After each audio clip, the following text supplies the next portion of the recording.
Apollo medic super speciality hospital ने निजी निजी चिकित्सा क्षेत्र में एक नया कीर्तिमान स्थापित कर दिया है।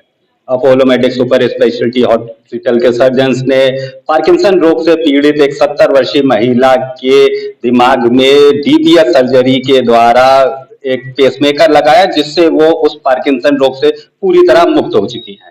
इस संबंध में जानकारी देने के लिए एक प्रेस वार्ता का आयोजन आज Apollo medic super speciality hospital में किया गया है। आइए आपको सीधे ले चलते हैं Apollo medic super speciality hospital की इस प्रेस वार्ता में। Apollo medic super speciality hospital ने निजी चिकित्सा क्षेत्र में एक विशेष उपलब्धि हासिल करी। Apollo medic super speciality hospital के न्यूरो सर्जन्स ने एक 70 वर्षीय पार्किंसन रोग से पीड़ित महिला के दिमाग में डीबीएस सर्जरी के द्वारा पेसमेकर लगाया और उसको पूरी तरह ठीक कर दिया। आपको बता दें कि पार्किंसन रोग एक बहुत ही प्रचलित रोग है और इस रोग से पीड़ित व्यक्ति के हाथ पैर में काफी कंपन होता है, लेकिन इस 70 वर्षीय महिला के शरीर में इस पार्किंसन रोग से कई तरह की खामियां उत्पन्न हो गई थी। वो चलने फिरने तथा खड़े होने तक में असमर्थ थी।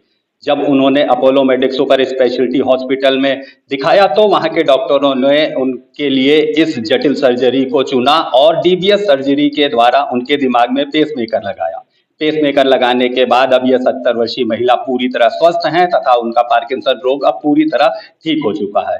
इस अवसर पर मीडिया से बात करते हुए Apollo medic super speciality hospital के सर्जन डॉक्टर सुनील सिंह ने बताया कि हम नई नई तकनीकों का प्रयोग करके अपने मरीजों को अच्छा जीवन देने का प्रयास करते रहते हैं और इसी क्षेत्र का एक प्रयास यह था कि हम इस डीबीएस सर्जरी के द्वारा इस 70 वर्षीय महिला के दिमाग में पेसमेकर लगाएं। हमने इस चुनौती को स्वीकार किया और इस 70 वर्षीय महिला के दिमाग में डीबीएस सर्जरी के द्वारा पेसमेकर लगाया, जिससे वह अब पूरी तरह ठीक हो चुकी हैं। इसके साथ साथ Apollo medic super speciality hospital के एमडी तथा सीईओ डॉक्टर मयंक सोमानी ने कहा कि हम नई तकनीकों का उपयोग करने में कभी भी पीछे नहीं रहते हैं। हम हमेशा चाहते हैं कि हम अपने मरीजों को उत्कृष्ट सेवाएं कम दामों पर दे सकें और उसी के चलते हमने इस डीबीएस सर्जरी का फैसला लिया और इस डीबीएस सर्जरी के द्वारा 70 वर्षीय महिला के दिमाग में पेसमेकर लगाया गया, जिससे अब वह पार्किंसन रोग से पूरी तरह ठीक हो चुकी है। तो पार्किंसंस डिजीज जो होती है वो स्टार्ट होती है यूजुअल मिडिल एज या ओल्ड एज लोगों में, जिसमें कि एक हाथ हल्का हल्का कांपने लगता है और ग्रेजुअली स्प्रेड होता है। 1 आध 2 सालों में दोनों हाथों में पैरों में मूवमेंट डिसऑर्डर हो जाता है। एंड उसके बाद कभी कभी पेशेंट इतने इनवैलिड हो जाते हैं कि या तो खड़े नहीं हो पाते हैं, चल नहीं पाते हैं, हाथ कांपते रहते हैं, मूवमेंट नहीं हो पाता है। एक डिजेनरेटिव बीमारी है ये, जो कि ब्रेन का जो सबथैलेमिक न्यूक्लियस होता है उसके डिसऑर्डर से स्टार्ट होती है। डोपामिन की कमी उस न्यूक्लियस स्पेसिफिक में हो जाती है। तो इसमें इनिशियल ट्रीटमेंट न्यूरोलॉजिस्ट के द्वारा किया जाता है डायग्नोसिस के बाद, कि जो डोपामिन को रिप्लेस करने वाले ट्रीटमेंट स्टार्ट होते हैं। लेकिन चूंकि डिजेनरेटिव प्रॉब्लम है तो दवाई का डोज साल दर साल बढ़ाते जाना पड़ता है। एंड एक स्टेज आती है जब दवाइयों के साइड इफेक्ट्स इतने ज़्यादा होने लगते हैं कि पेशेंट उससे भी डिसेबल्ड होने लगता है। तो एक टाइम पीरियड होता है लगभग 4 साल 5 साल बाद में, फिर जो कि अगर मेडिसिन के या तो साइड इफेक्ट हो गए हैं या इफेक्टिव नहीं है तो फिर फर्दर ट्रीटमेंट, सर्जिकल ट्रीटमेंट के बारे में सोचना पड़ता है, डिस्कस करना पड़ता है। सर, ये डीबीएस सर्जरी हुई है, इसके बारे में थोड़ी सी जानकारी। हाँ, तो डीबीएस डीप ब्रेन स्टिमुलेशन कहते हैं इसको, जिसमें ब्रेन का जो सबथैलेमिक न्यूक्लियस है वहाँ पे इलेक्ट्रोड्स डालते हैं। एंड एक जैसे हार्ट का पेसमेकर सिंपल सा होता है, वैसे एक पेसमेकर की बैटरी और लीड्स जो है कि ब्रेन में कनेक्ट कर देते हैं। उसके स्टिमुलेशन से जो डोपामिन की कमी होती है, जिसका प्रॉब्लम होती है, उसका निवारण किया जाता है इससे। एंड ये स्टिमुलेशन कंटिन्यूस चलती रहती है। पेशेंट के पास भी एक कंट्रोल रहता है, एक रिमोट रहता है। जिस समय उसको ज़रूरत उसकी नहीं है वो उसको स्टैंड बाई पे या स्विच ऑफ थोड़ी देर के लिए कर सकता है, जैसे कि जब सो रहे हो।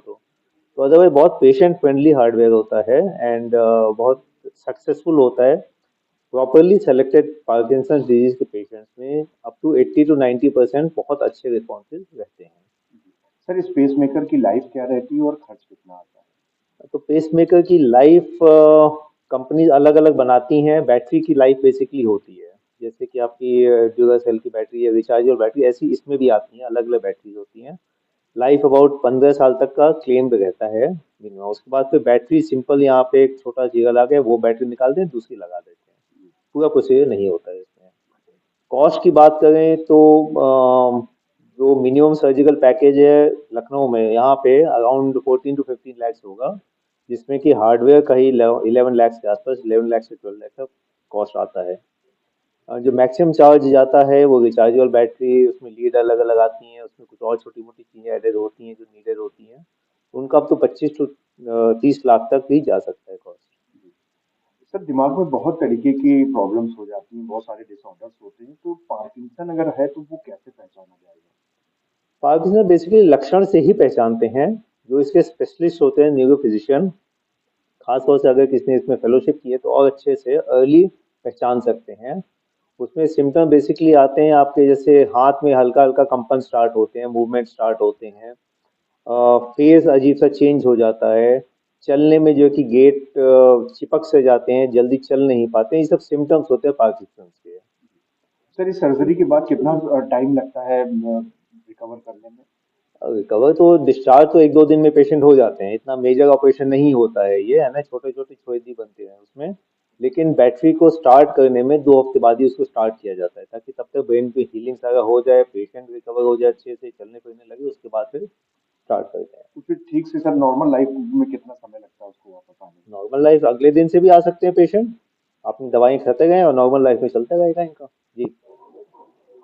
ये सर्जरी जो है मेनली पार्किंसन डिजीज में होते हैं, जिसमें कंपन, चलने में दिक्कत, बोलने में दिक्कत, इन पार्किंसन डिजीज में बहुत सक्सेसफुल है। इसके अलावा ट्रेमर्स, डिस्टोनिया और ऑब्सेसिव कंपल्सिव डिसऑर्डर, एपिलेप्सी, तो इनमें जो है टारगेट्स अलग होते हैं। जैसे पार्किंसन डिजीज में एक ब्रेन के अंदर एक न्यूक्लियस है जिसका नाम है सबथैलेमिक न्यूक्लियस, STA, तो हम इसमें DBS करते हैं।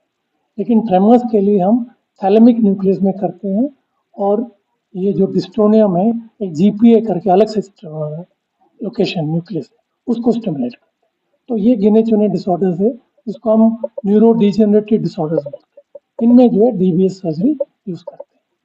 सर क्या लगता है आपको कि इस तरीके की सर्जरी प्रदेश में पहली बार हुई है, तो आगे भी चल के जो न्यूरो की प्रॉब्लम्स है उनको ये रास्ता साफ हुआ है, कुछ और आगे भी इससे बढ़ेंगे हम? ज़रूर, क्योंकि मैंने जैसे बताया एपिलेप्सी, साइकेट्रिक प्रॉब्लम्स और ये ट्रेमर्स, ये सब में जो है DBS बहुत अच्छी तरह से यूज़फुल है, और ये ऑलमोस्ट परमानेंट इलाज की तरह, जैसे सर्जरी से बहुत चीज़ें परमानेंट इलाज होती है, वैसे ये परमानेंट इलाज है और बहुत साल तक दवाई खानी नहीं पड़ती।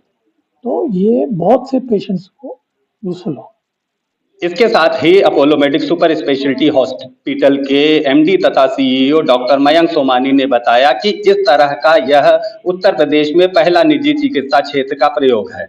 अभी तक किसी भी निजी क्षेत्र के हॉस्पिटल ने इस तरह का पेसमेकर DBS सर्जरी के द्वारा किसी मरीज में नहीं लगाया था, लेकिन हमने इस तरह की एक जटिल सर्जरी को अच्छी तरह पूरी करके दिखाया है और इसके लिए हमारे न्यूरो सर्जन तथा हमारी पूरी टीम बधाई की पात्र है।